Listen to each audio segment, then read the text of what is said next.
그 인모드 실적이 나왔는데 제가 그 게시판에 인모드 실적에 대해서는 어닝카드를 통해 가지고 쓰기는 썼습니다. 근데 제가 보니까 어닝카드를 사실 유튜브를 뭐 이제 읽으려고 들어가시는 분보다는 뭐 듣거나 보려고 들어가는 분이 많다 보니까 게시판을 많이 보시지는 않는 것 같아요. 그래서 제가 이제 게시판에 올리기는 했지만 그래도 조금 중요하다고 생각되는 것들은 영상으로 찍어가지고 좀 이야기를 해보고 싶은데, 인모드는 뭐 제가 이제 개인적으로 계속 팔로우하고 있는 기업이기도 하고 하다 보니까 요번 분기 실적이 되게 흥미로워가지고 이야기를 좀 한번 해보고 싶어요. 전반적으로 실적은 다 잘 나왔습니다. 뭐 매출은 전년 동기 대비해서 20% 정도 증가를 했나요? 네, 23.5% 정도 증가를 했고, 월가의 예상치 대비 비교를 해봐도 매출, EPS, 순이익 다 예상치를 상회하는 실적이 나왔고, 에비타 같은 경우가 조금 낮게 나오기는 했는데 크게 우려할 사항은 아닌 것 같아요. 그래서 한번 이제 중요한 사실들 몇 가지 좀 이야기를 해보면, 매출 같은 경우에는 1.06억 달러니까 뭐 우리나라 돈으로 한 1,300억 정도 되겠네요. 매출 달성해가지고 전년 동기 대비해서 23.5% 증가했고, 지역별로 매출 비중을 좀 따져보면 미국이 한 60%, 그리고 나머지 지역이 한 40% 정도 된다, 이렇게 보시면 될 것 같고요. 제품별로 매출 비중을 보면은 의료기기가 80% 정도, 그리고 나머지가 소모품 정도. 그래서 과거에 이제 한국에 있는 성형기구 관련된 회사들은 소모품 비중이 굉장히 높아가지고 이게 또 장점으로 작용하기도 하는데, 인모드 같은 경우에는 소모품 비중이 굉장히 적다.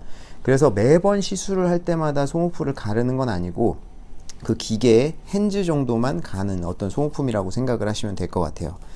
그리고 이제 의료기기 내에서도 좀 보면은 최소 침습, 저희가 이제 그 타이트닝이랑 이제 그 지방 없애고 타이트닝 하는 요 최소 침습 의료기기가 한 83% 정도 되고요. 핸즈 프리 제품이 8%, 그리고 비침습이 한 9% 정도 된다.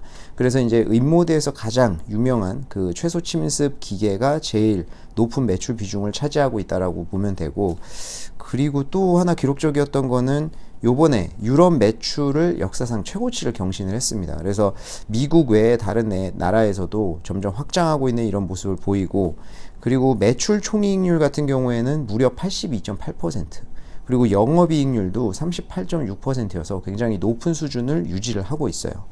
그리고 공급망 이슈가 사실 뭐 아직까지도 문제가 되고 있는 기업들도 있고 해소된 기업들도 있는데, 인모드 같은 경우에는 해소된 것 같습니다. 그러니까 배송 소요 시간까지 한 10일 정도 걸린다고 해요. 근데 이제 경쟁자가 많으면은 4에서 6개월 정도까지도 걸린다고 하니까 그런 데에서는 좀 경쟁 우위를 확보한 것 같다.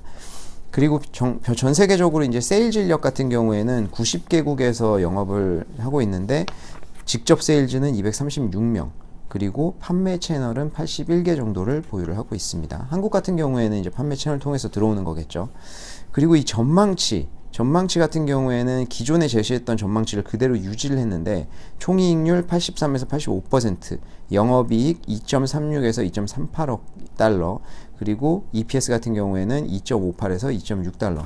그래서 지금 인모드를 갖고 계시거나 이제 뭐 팔로우 했던 분들은 아시겠지만, 실적 발표를 하고 굉장히 좋은 실적이 나왔음에도 불구하고 주가가 당일날 10% 정도 떨어지고요. 쭉 떨어져서 한 15% 이상까지 한 3일 정도 떨어지다가 지금은 좀 올라와 있는 상황인데, 그때 이제 실적 발표하고 주가가 빠진 이유가 바로 이 전망치 때문이었어요. 전망치를 요새는 이번 실적에서는 전망치에 대해서 다들 굉장히 중요하게 생각을 하는데, 이 전망치를 이제 유지를 했다는 것 자체가 굉장히 보수적으로 보고 있구나 라고 이제 투자자들이 판단을 해서 주가가 좀 많이 빠졌었습니다. 그래서 오늘 뒤에 이야기하고 싶은 내용의 핵심은 뭐냐면, 제가 봤을 때는 좀 단기적인 이슈로 빠졌다라고 볼 수 있어가지고 오히려 매수 기회 뭐 이런 걸로도 좀 활용해 볼 수가 있을 것 같아요. 제가 중요하게 생각하는 것 중에 이제 두 가지가, 요번에 소모품 매출이 이제 굉장히 많이 증가를 했다라고 합니다. 그리고 핸즈프리 제품 같은 경우에는 매출이 감소했다고 해요.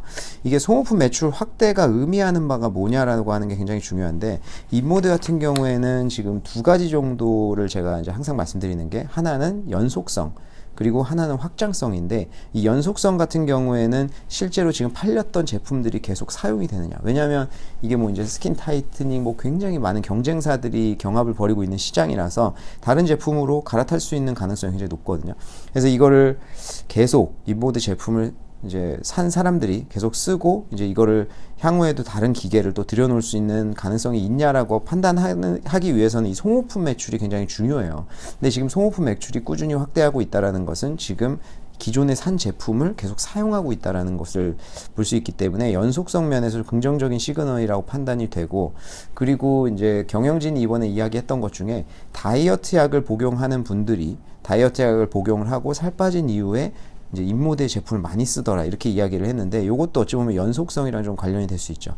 이제 다이어트 약 매출 같은 경우에는 지금 미국 같은 경우에는 2028년까지 22.5% 시장이 성장할 것으로 보고 있고, 유럽 같은 경우에도 매년 평균적으로 2.6%씩은 2031년까지 성장할 걸로 보고 있습니다. 그렇기 때문에 뭐 우리도 다이어트 같은 경우에는 꾸준히 좀 안 하고 있는 사람이 거의 없겠죠. 이제 다이어트 약 같은 경우는 전 세계적으로 매출이 계속 증가할 그럴 예정이기 때문에 이 다이어트 이후에 살 빠지고 처진 이제 그 스킨을, 처진 피부를 어떻게 타이트닝 하느냐, 여기에서 인모드가 많이 사용이 된다라고 이야기를 하고 있습니다. 그래서 연속성 면에서 지금 실질적으로 수치로도 보여지고 있고 향후에도 많이 늘어날 수 있는 가능성이 있다라는 걸 볼 수 있고, 아까 앞에서 이야기했던 이제 그 핸즈프리 제품, 여기서 이제 확장성에 대해서 좀 이야기를 드리고 싶은데, 핸즈프리 제품 같은 경우에는 요번에 매출 비중이 8%로 줄었어요.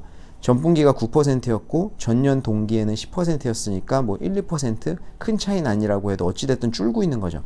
근데 이제 경영진이 핸즈프리 제품에 대해서는 굉장히 긍정적으로 생각하고 있고 향후 매출이 발생할 수 있는 뭐 플러스 알파로 보고 있거든요. 근데 이제 매출 비중이 줄어들고 있으니까 좀 우려가 될 수 있는 그런 상황인데, 사실 이게 이번 분기에 매출이 감소했었던 이유는 핸즈프리 제품이 올 하반기에 차세대 제품이 나오거든요. 그렇다 보니까 이제 기존 제품 같은 경우에는 세일즈들이 적극적으로 팔지는 않고 있는 상황이다. 그리고 지금 핸즈프리 제품 같은 경우는 미국에서만 나와 있어요. 그렇기 때문에 이제 기존 제품은 더 이상 판매를 하지 않고 하반기에 차세대 제품이 나오면 미국에서도 이제 영업을 좀 다시 시작할 것으로 예상을 하고 있습니다. 그래서 이 부분의 매출은 향후에 확장될 것으로 보고 있는데, 제가 확장성에 대해서 말씀드린 이유는 지금 인모드 제품 같은 경우에는 기존에 의사 한 명이 달라붙어서 한 명을 시술할 수 있는 구조예요. 물론 효과는 굉장히 좋지만 이제 어떤 효율성이나 이런 거에서는 좀 떨어진다. 그래서 핸즈프리 제품 같은 경우에는 이제 환자들이 그냥 끼고 있으면 되는 거거든요. 효율은 이제 비침습 기존의 인모드보다는 조금 떨어질 수 있지만 그래도 가성비가 굉장히 좋다. 그렇기 때문에 이제 의사들이 많이 사용을 한다고 합니다, 미국에서는. 그래서 이거를 차세대 제품으로 나와서 이제 더 성능이 좋아진 그런 제품이 나올 예정이고, 그리고 요거를 미국뿐만이 아니라 향후에 다른 시장으로도 진출할 계획을 갖고 있어서 올해 아마 진출이 시작될 것으로 예상을 하고 있어요. 그래서 확장성 면에서 기존 핸즈프리 제품이 확장이 좀 될 것 같고, 그리고 지금 인모드 제품이 이게 뭐 지방을 태우고 타이트닝 하는 거잖아요. 그래서 요거를 비뇨기과라든지 산부인과 그리고 안과에서 사용을 할 수 있습니다. 요거는 사실 한 1, 2년 전부터 계속 인모드 경영진이 이야기를 하고 있던 면이긴 한데, 팬데믹이 지금 시작되면서 적극적으로 활용이 되지는 않고 있었는데, 이번에 안과 부분에 있어서는 캐나다에서 시작을 했어요. 그래서 캐나다를 시작으로 해서 이게 이제 괜찮다고 판단이 되면 전 세계적으로 퍼질 것으로 보이고, 인모드 제품이 성형시술 쪽뿐만이 아니라 비뇨기과라든지 다른 과로 이제 확장이 됐을 때는 굉장히 긍정적으로 보일 수가 있을 것 같습니다. 그래서 인모드 주식 같은 경우에는 아무래도 이제 중소형주다 보니까 변동성도 좀 세고 매출도 1,000억 정도 되니까 그렇게 높지는 않은 편이죠.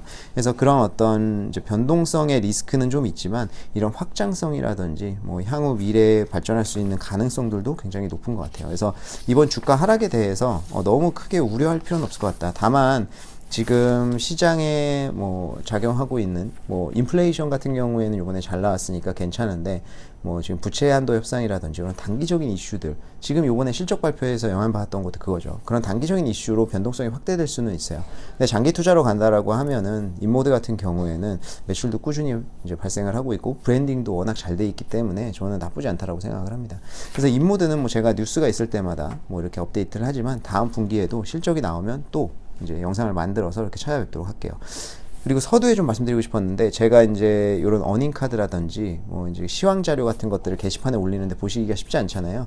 그래서 인스타그램에 글로벌 스탁소, 영어로 글로벌 스탁소, GLOBALSTOCKSO라고 치시면, 너무 기네요. 좀 바꿔야 되나 이름을? 근데 이 글로벌 스탁소라고 치시면은 인스타그램이 나오거든요. 그거를 팔로우 하시면 이 자료들을 동시에 올라가니까 손쉽게 제 핸드폰으로 읽어보실 수 있어서 빠르게 좀 접하실 수 있을 것 같습니다. 그래서 그것도 팔로우 좀 많이 부탁드리겠습니다. 네, 감사합니다.